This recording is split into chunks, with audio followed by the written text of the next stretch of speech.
Welcome to another somber edition of the YAHOWAH blog. We're here today to talk about what occurred in Gaza yesterday morning, where we were given a rare opportunity to see the true face of Islam. After the horrifying display of coffins for a mother and her two children, we witnessed posters behind them where Muslims attempted to say that they were not responsible for the deaths of these precious children. And yet, the evidence is clear. There are videos of their abduction, not by Hamas, mind you, just by ordinary Muslims from Gaza. And they were definitely taken to Gaza, where they were murdered. And yet, in the midst of it all, Muslims plagued by Islam had the audacity to turn it into a cause célèbre for their religion, to toss out candy, to scream all manner of Allahu Akbars. And at the end of the scene, something that wasn't available to us yesterday morning, but made the rounds today, was the stage filled with Muslim children, the one where the coffins had stood, dancing, celebrating, while there were cheers of Muslims all around. And listen, there have been many religious and political dogmas over the years that have murdered. There are those who have even taken the lives of children.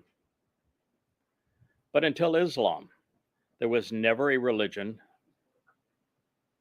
sadistic, demonic, demented enough to actually celebrate the abduction and murder of children. And that is what we witnessed yesterday in Gaza. My hope is that by seeing that horrendous display of savagery, that finally it might dawn on Israelis and maybe even people in the West that the problem isn't Hamas. The problem is Islam. And that after over a year war in Gaza and eliminating some 20,000 Islamic jihadists, that Islam has not been neutered in the least. It is still vicious. The malcontent and murderous Muslims in Gaza are still devoted to killing Jews. And they will remain so, and they will do so until more people finally recognize that Islam's the problem. Hamas is simply a symptom. Now, you may not want to hear that, Israel, that your IDF made a tragic mistake in targeting Hamas, and your prime minister made even a bigger mistake by saying that he's going to wipe Hamas out, that there will be no Hamas survivors, that Hamas will be rooted from power in Gaza, when anyone who is sane knew that was impossible. And I said so on the morning of 10/7/23, and I have been proven correct. You have manufactured more Islamic jihadists than you have killed. And in the process, you turned the world against yourselves. It was inevitable. It was a fait accompli. Because you lashed out at a symptom with bullets and bombs when you should have fought the religion of Islam with words, turning its own scriptures against us. The Quran and Hadith, Muhammad's life, Allah's rhetoric are so damning. All you really had to do was expose the Quran and Hadith, Islam's very scriptures. It is very much like playing an unedited, unfiltered version of what occurred on 10/7, and then following up with what happened yesterday in Gaza, and presenting this not only as the true face of Islam, but citing Islamic scriptures all through the process. This is how you defeat a religious enemy. You also remove the shrines that inspire more terror, like the Dome of the Rock and Al-Aqsa Mosque.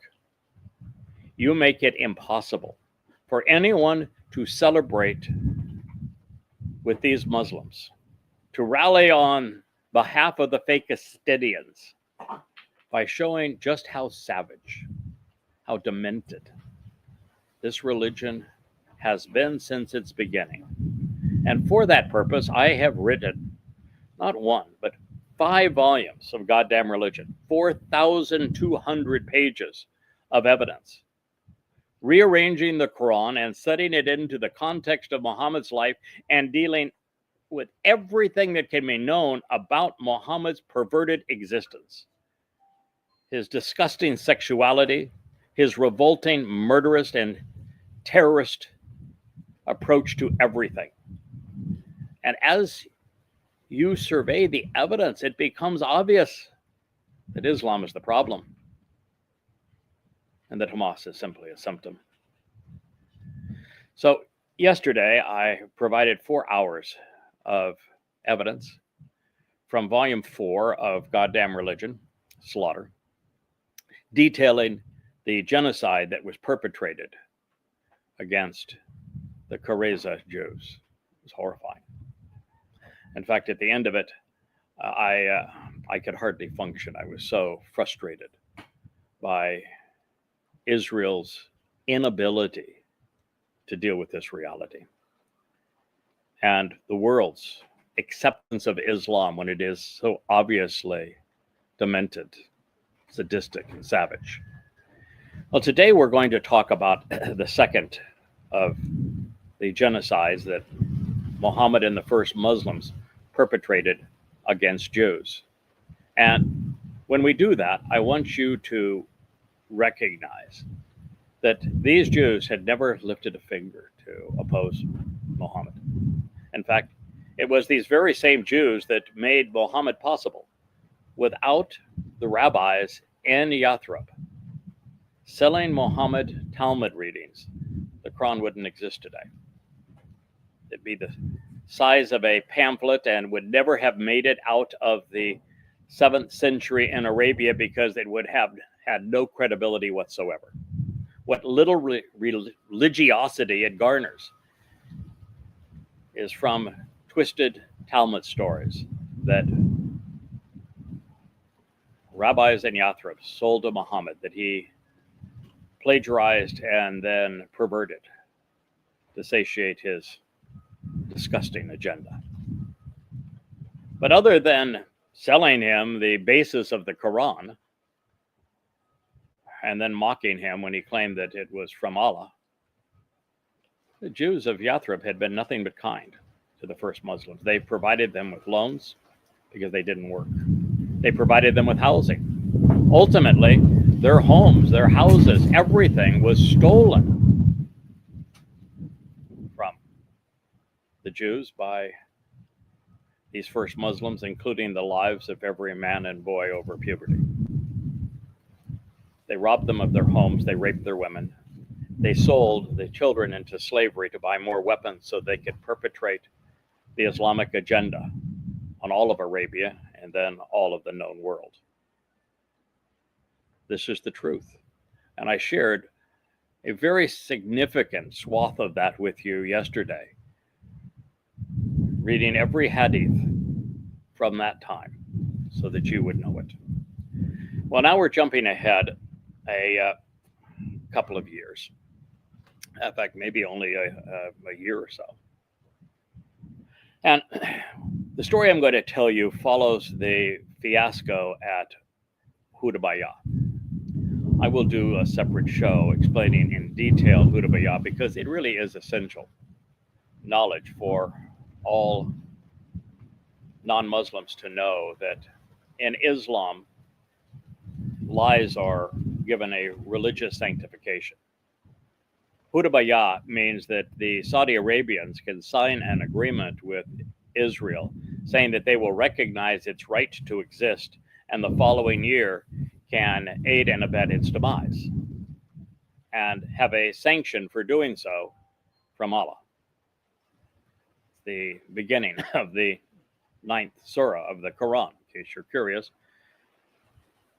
where it says any negotiation, any treaty between a Muslim and a non-Muslim is not binding on the Muslim, which means that the Abraham Accords are trash. They're a complete waste. Trying to negotiate normalization with Saudi Arabia, other than to achieve a prize and to earn some bribes, has no value whatsoever. In fact, it's suicidal.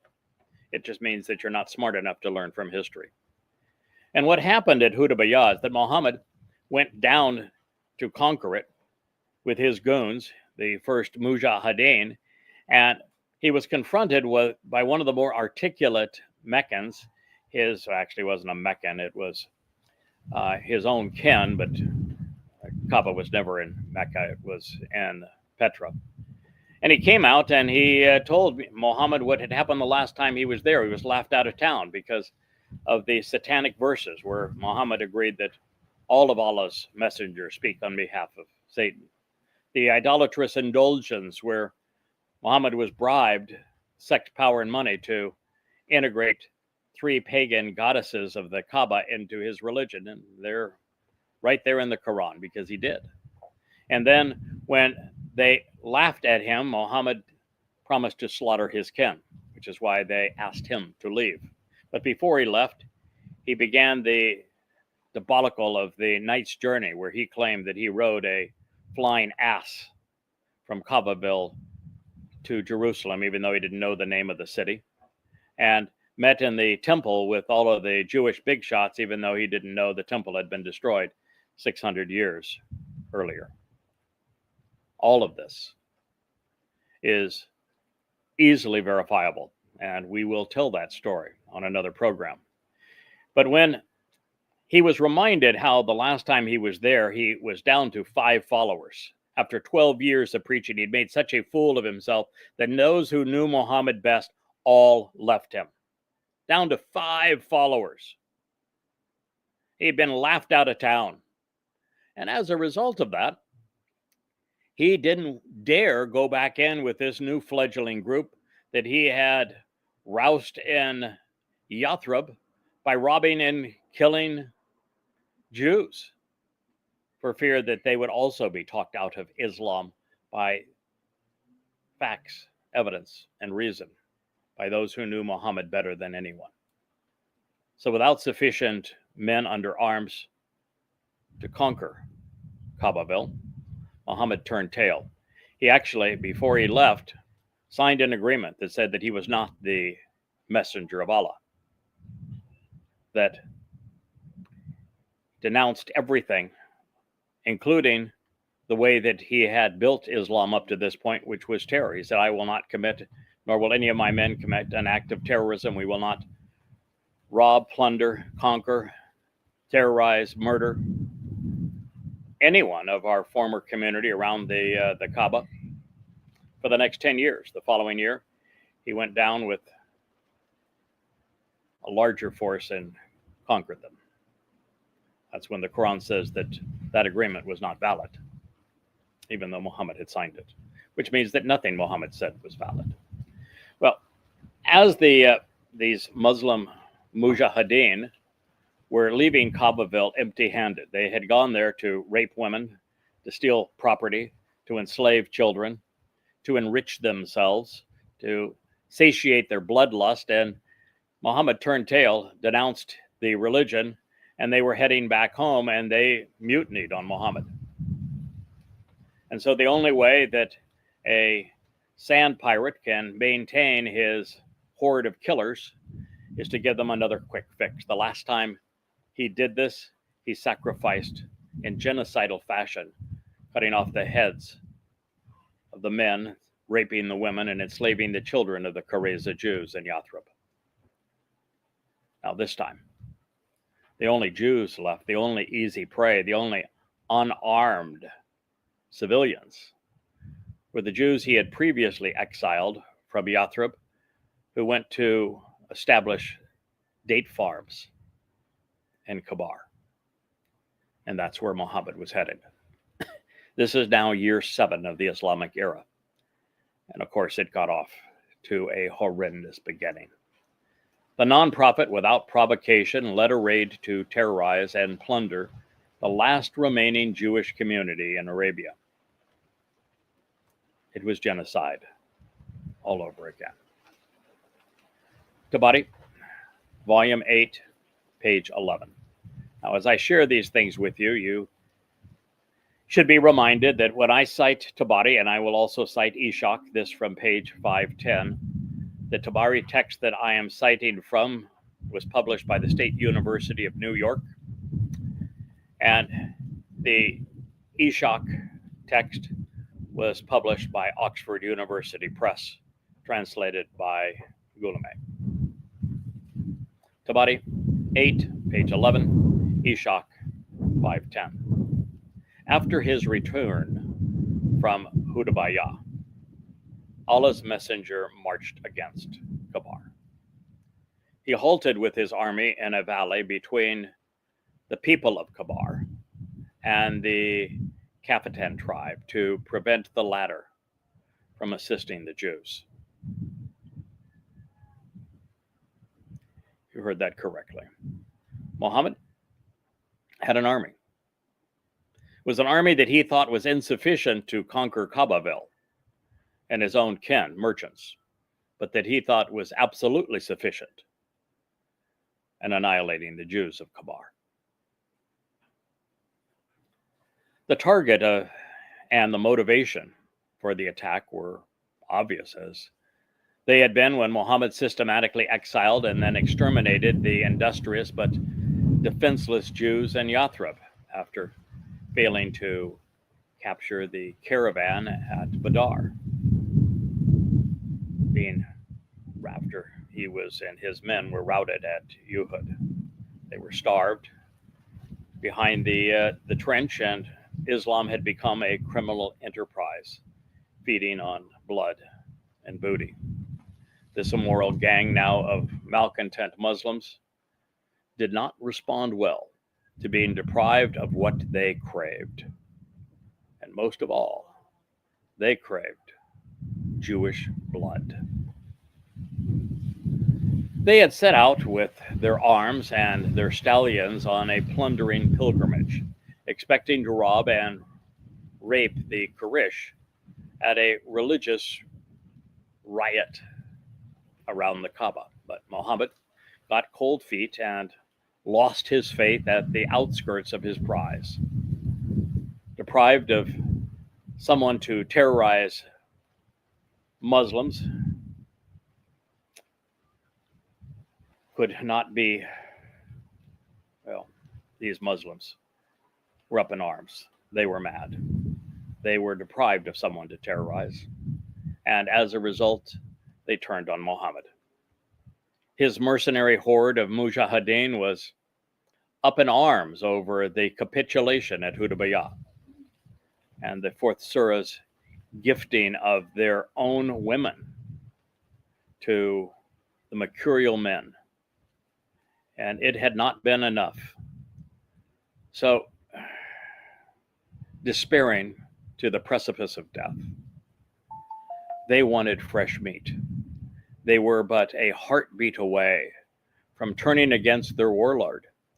If the non-prophet didn't find a way to satiate their growing lust for blood and babes as well as booty, Islam would have been toast. It would have died right there in the desert, halfway between Petra and Kabar.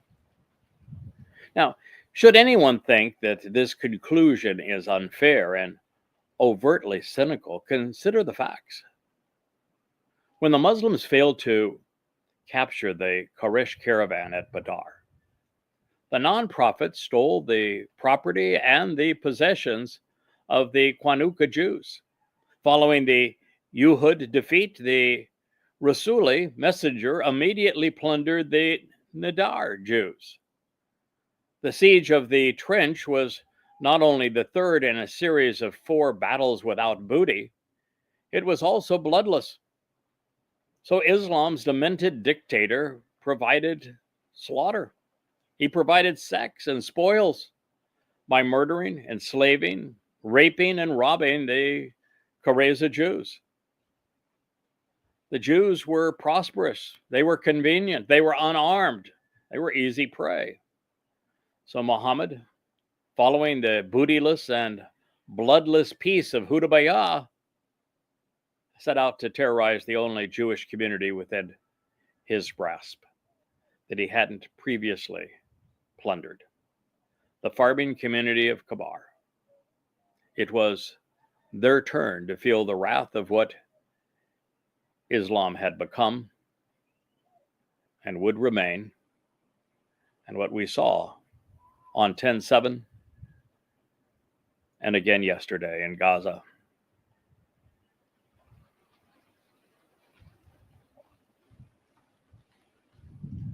The connections between these events and the consequences associated with them have established the undeniable pattern that needs to be understood because it defines Islam's beginning and what the religion entails. There is no advantage to remaining ignorant of the obvious. Muhammad and the first and best Muslims have shown us exactly who they are and what they cared about. They were vicious thugs and thieves, feeding on the lives and property of others.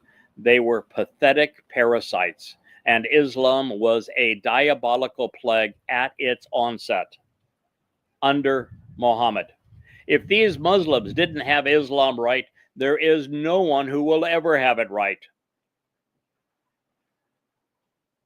With the extermination of the Jews in Arabia, and by turning men into monsters and women into prizes, degrading what it meant to be human, Satan, in the guise of Allah, achieved what he craved. He was enshrined as a god at the command of militant forces willing to wage war on anyone who didn't capitulate. And with the Jews' silence, who was going to complain that what they were doing was wrong? Therefore, neither Allah nor Muhammad, neither Ishaq nor Tabari, neither Bukhari nor Muslim in the Hadith collections made any attempt to justify Islam's ruthless assault on the Kabar Jews. They knew the truth. They didn't try to disguise it. Islam was a death cult. It was submit or die. Their tactics were those of terrorists. Their enemy was all mankind. Muslims were mercenaries. Muhammad wasn't a prophet. He was a psychopath. Allah wasn't a god. He was Satan. And together, they were about to prove that they were a blight on the planet. As transparent as ever, these words directly from Muhammad's lips demonstrate that he was working for the Lord of Devils, the adversary, Hasatan. Ishaq 5:10. When the apostle looked down on Kabar, he told his companions, "O Allah, Lord of the heavens and what they overshadow, and Lord of the devils and what into error they throw, and Lord of the winds and what they winnow." And actually in Arabic and in Hebrew, it's Lord of the spirits and what they winnow. We ask thee for the booty of this town and its people.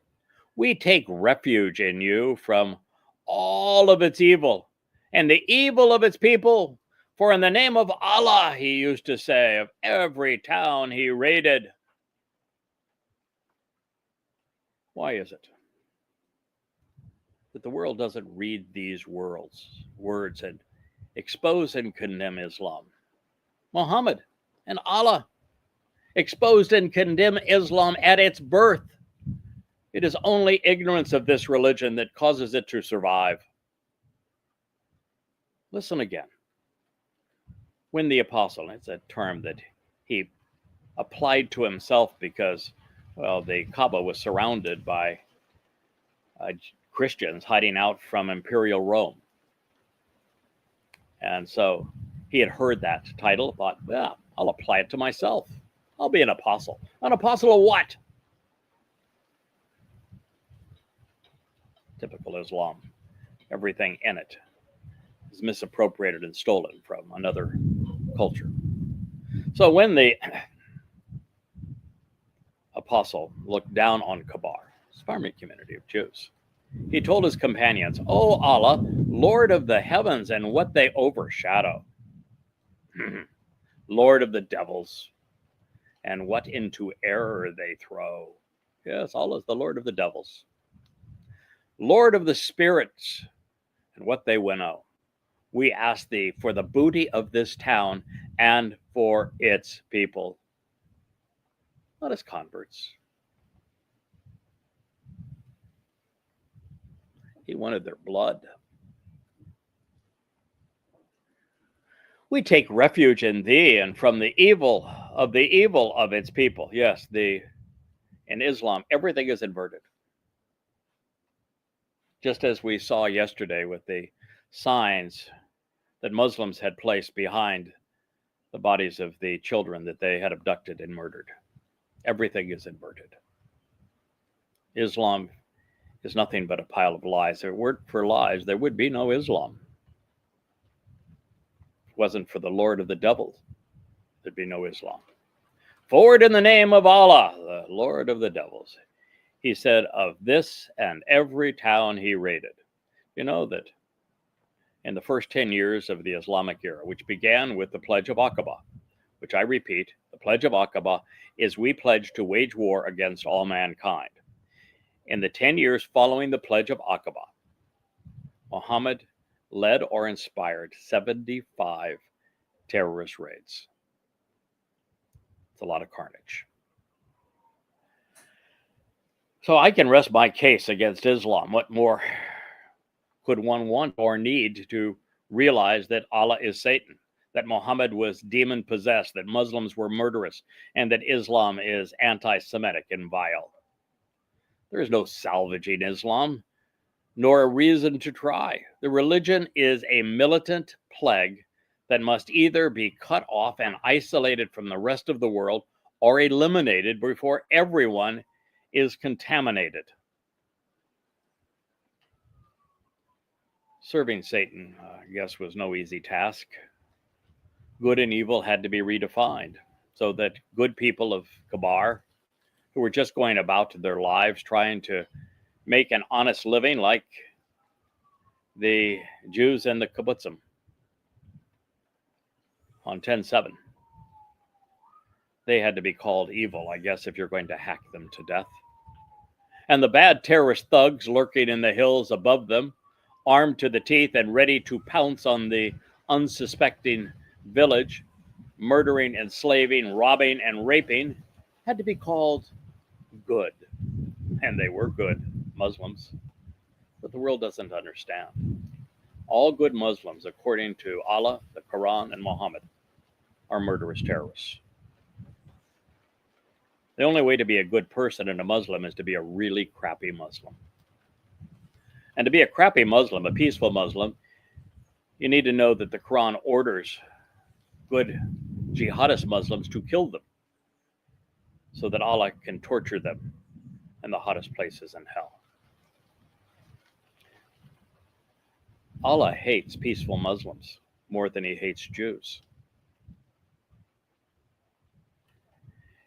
If we were not so close to the end and to Muhammad's death at this point, if we had already covered the 9th and 5th surahs, which I will cover on subsequent programs, which were the last of a bad lot, I could conclude this review of Islam's inauspicious beginnings at this point and return to other more pleasant topics. But alas, since we have made it this far, and there's no reason for us not to complete the mission. Eshach 5:11. When the apostle raided a people, he waited till morning, and then he attacked. Might as well get a good night's sleep, right? You surrounded them. Where were they going to go? Terrorize them first. Just like 10:7 occurred in the dawn's early light, didn't it? Wonder if it's just a coincidence. We came to Kabar by night when the morning came, and he did not hear the call to prayer. He rode and we rode with him. Now, once again, when Muslims are about the business of killing Jews, they won't stop for prayer. The prostration prayer is just an act anyway. The single most religious act in the religion is to slaughter Jews. So they were being especially religious today by forfeiting prayer for genocide. We met the workers of Kabar coming out in the morning with their spades and with their baskets, farm equipment. When they saw the prophet and our army, they cried, "Muhammad," with his force. They turned tail and fled. The apostle yelled, "Allahu Akbar." Same thing they yelled on 10:7, wasn't it? Kabar is destroyed. When we arrive at a people's square, it is a bad morning for them. End quote. So you want to know why Muslims scream Allahu Akbar as they kill Jews? Why every bit of raw footage from 10:7 as Muslims are killing Jews who are unarmed at point-blank range, knifing them to death, hacking them to death with hoes and axes, stabbing them to death with knives, torturing little children, raping women. You know what they were screaming? Allahu Akbar. Where did they get it? From Muhammad. These aren't men who have corrupted their religion. These are the best Muslims. This is the problem of Islam. They turned tail and fled, and Allah's apostle yelled, "Allahu Akbar." Kabar is destroyed. When we arrive at a people's square, it is a bad morning for them. A bad morning for the world. 10:7 was a blight on the world. It was a wake-up call to understand and diagnose the true nature of Islam and oppose it. All of the excuses, the justifications, the explanations, or apologies ever spoken would be insufficient to resolve what Muhammad and the exemplars of true Islam said and did on this day. And this horrid event does not stand alone, but is instead part of a disturbing pattern of unmitigated violence against civilians. Kabar was one of 75 merciless raids instigated by Muhammad and perpetrated by the first and best Muslims in the first 10 years of the Islamic era.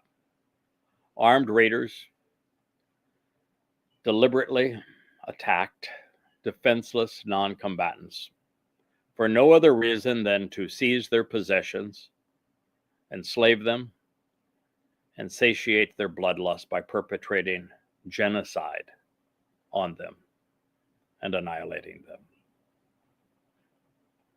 Islam's mujahideen, mercenaries, traveled under the cover of darkness. They were on the attack. They were not defenders. The Kabar Jews were date farmers. They weren't bothering or threatening anyone.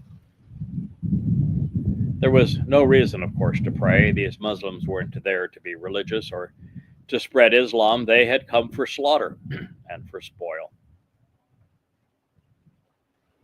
Something that Allah sanctified. While the Jews went to work with shovels and baskets, the Muslims plied their trade with swords. The work of Islam was terror, and it remains so to this day. Muslims are responsible for over 90% of the terrorist atrocities worldwide. The power of Islam was in its predilection for blood and booty. Should these raiders be credited with being religious, then the same status ought to be afforded to Genghis Khan, to Tamerlane, to Adolf Hitler, to Joseph Stalin, to Mao Zedong, and Charles Manson, because they were all more articulate and civil than was Muhammad and his gang of goons. Upon seeing the army of the Muslim apocalypse, the good people of Kabar fled. Muhammad had created quite a reputation for himself and his religion, and it was all appalling. They were degenerates, and he was a hoodlum. The Muslims were mass murderers, and it was now too late to resolve the mess the non-prophet and his ungod had made. With the slaughter and the spoils of the last bastion of Jews in Arabia, Muslims will have reached critical mass. That is to say, they had become sufficiently numerous and cruel to control Arabia. For the first time, Arabs would be united in a common cause. Unfortunately, it was sadistic and ruinous in the religion of Islam, all as a result of the war of compulsion that very few people even talk about. Commemorating the occasion, Muhammad announced his God's complicity. He yelled, Allahu Akbar. In so doing, he indicted Islam, making the religion synonymous with terror, but also with mass murder, armed robbery, human trafficking, and rape. There is no other informed and rational conclusion. By screaming Allahu Akbar, Muhammad, before robbing, enslaving, raping, torturing, and murdering these Jews, affirmed that Islam is a religion of mass murder, armed robbery, human trafficking, torture, terror, and rape. He confessed to the crime.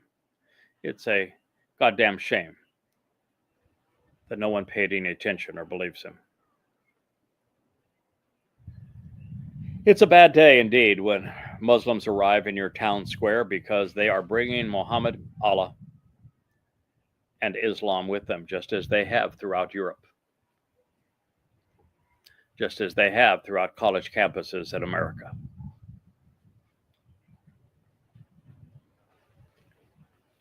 Islam's capitulation, or Islam's, I should say, compilation. I'm sorry.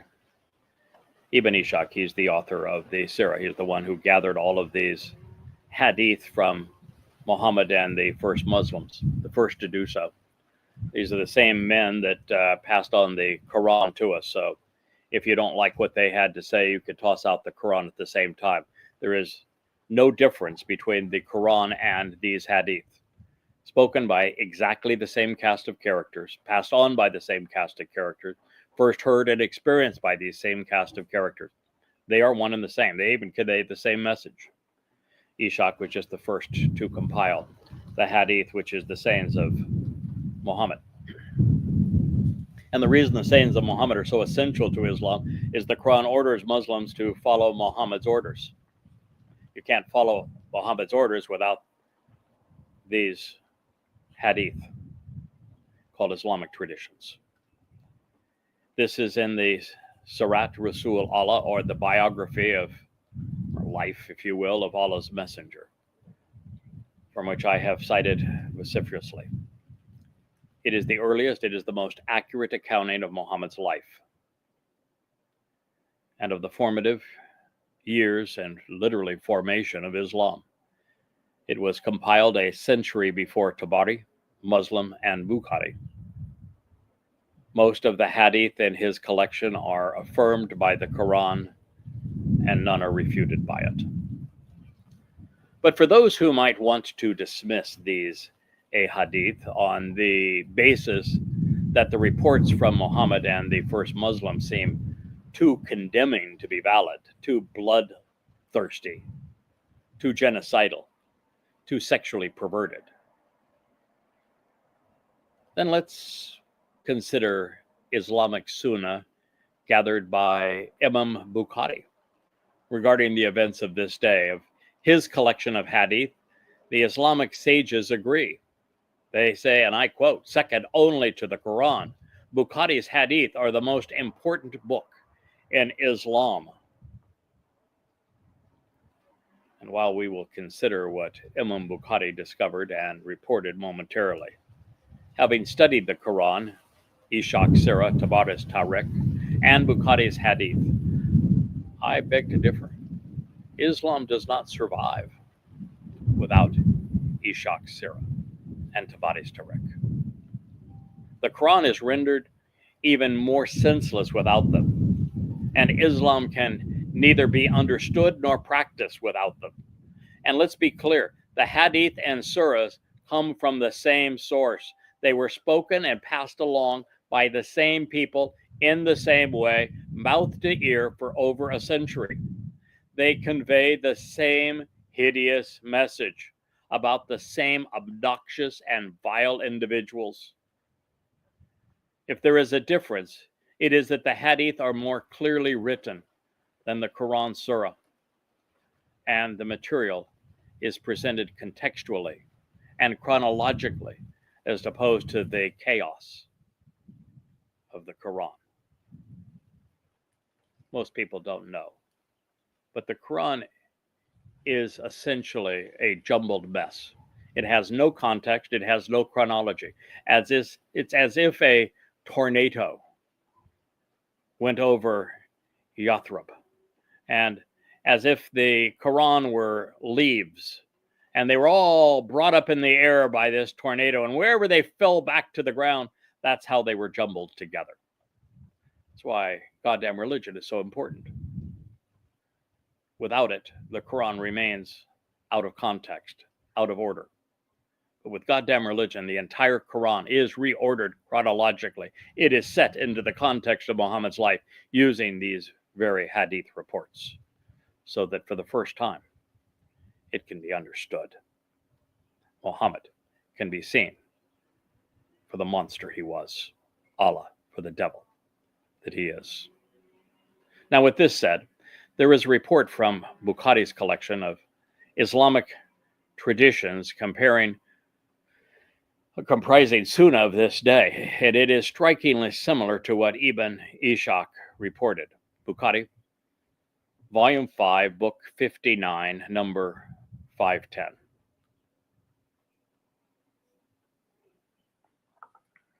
Allah's apostle reached Kabar at night. It was his habit that whenever he reached an enemy at night, that he would not attack them until it was morning, just like 10/7 and Alaska flood, folks. When morning came, the Jews came out with their spades and their baskets. When they saw the prophet, they said, "Muhammad, oh dear God, it's Muhammad and his army." The prophet shouted, "Allahu Akbar, Kabar is destroyed. For whoever we approach as a nation, evil will be the morning for those who have been warned." Allahu Akbar, Muhammad shouted. Kabar is destroyed. A farming community, just like the kibbutzim in southern Israel. For whoever we approach as a nation of Muslims, evil will be the morning for those who have been warned. Too bad Israel didn't heed the warning. The more one knows about Islam's inception, the worse it gets. It is why Islamic leaders try so hard to keep good people from reading these books. Better, they are left with the indecipherable Quran and be confused and horrified by the truth. This is the reasons Muslims lie to themselves and to everyone else, to the media, and to politicians alike, particularly to progressives who seem all too easy to fool. All 5 of the earliest and most credible Islamic sources expose and condemn the religion of Islam.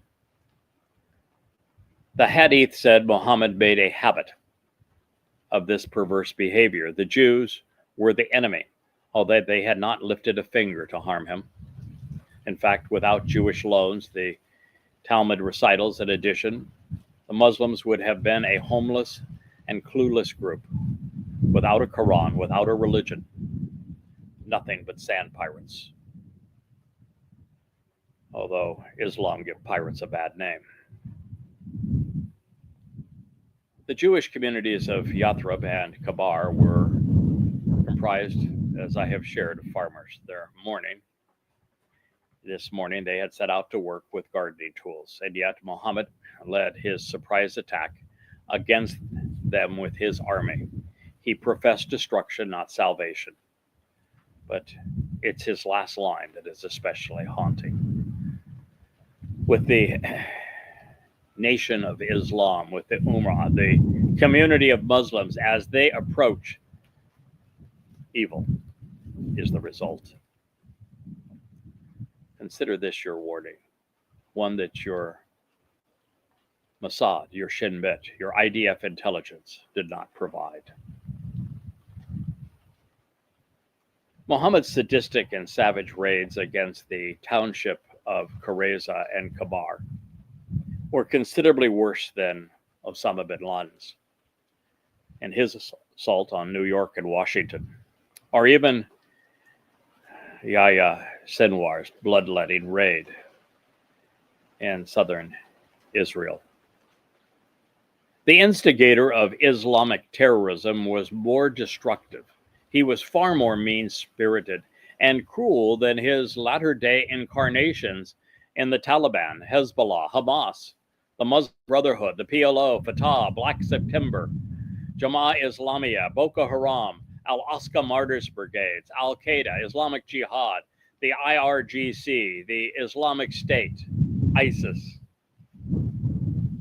And Muslims know it. In their media, in their mosques, in the madrasas, they compel young boys and girls to follow Muhammad's example. When they bomb our buildings, they blow holes in our ships, hijack our planes, kidnap our people, decapitate our reporters, rape our children, murder our people, and burn our homes. They are doing what their prophet did and ordered them to do. And Muhammad even dictated that they must follow Muhammad's example or die. Islam can't be fixed. It cannot be reformed. Islam cannot coexist with civilized people. It is a terrible disease. Through indoctrination, Islam destroys Muslims, their hearts, their minds, their souls. It corrodes them beyond repair. By way of its grotesque immorality and criminal nature, it attacks the last vestige of their conscience, render it completely ineffective. By way of deceit and deception, Islam beguiles Muslim souls, damning them and all who do not protect themselves from them. To add insult to injury, Bukhari noted. Bukhari, Volume 5, Book 59, number 512. The prophet offered the Fajr prayer. That is the prayer of fear. Near Kabar, when it was still dark, he said, Allahu Akbar. Kabar is destroyed, for whenever we approach a hostile nation to fight, then evil will be the morning for those who have been warned. Then the inhabitants of Kabar came out running on their roads. The prophet had their men killed. Their children and women were taken as slaves.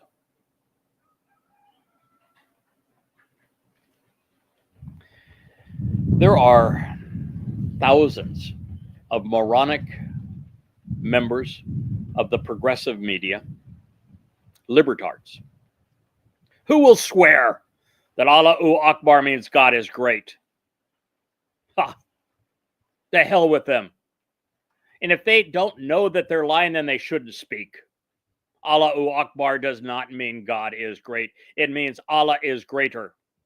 Greater than whom, you should ask. Why was the prayer of fear, Allahu Akbar, the terrorist chant, the signature of all Islamic terrorist attacks, why was it first uttered before the Jews of Kabar?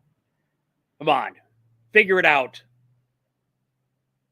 Allahu Akbar means Allah is greater than whom? He claims to be the one and only God. How can he be greater? Because Allah is Satan, and he wants to surpass Yahweh, the God of the Jews. The Islamic prayer of fear, Allahu Akbar, means Allah is greater than Yahweh, the God of the Torah, prophets, and Psalms, the creator God of the universe. That's what it means. Don't ever forget it. Don't let anyone ever fool you otherwise. Allahu Akbar was first uttered on the outskirts of Kabar when Muhammad and his mujahideen, his terrorists, came to terrorize this community, came to, in their own words, kill and enslave and plunder. This is the truth about Islam. Let me read it to you again. Sear it into your soul. Bukhari, Volume 5, Book 59, number 512. The prophet offered the Fajr prayer, the prayer of fear, near Kabar, when it was still dark. He said, Allahu Akbar. Kabar is destroyed. For whenever we approach a hostile nation to fight, then evil will be the morning for those who have been warned. Then the inhabitants of Kabar came out, running on their roads. The prophets had their men killed. Their children and women were taken as slaves.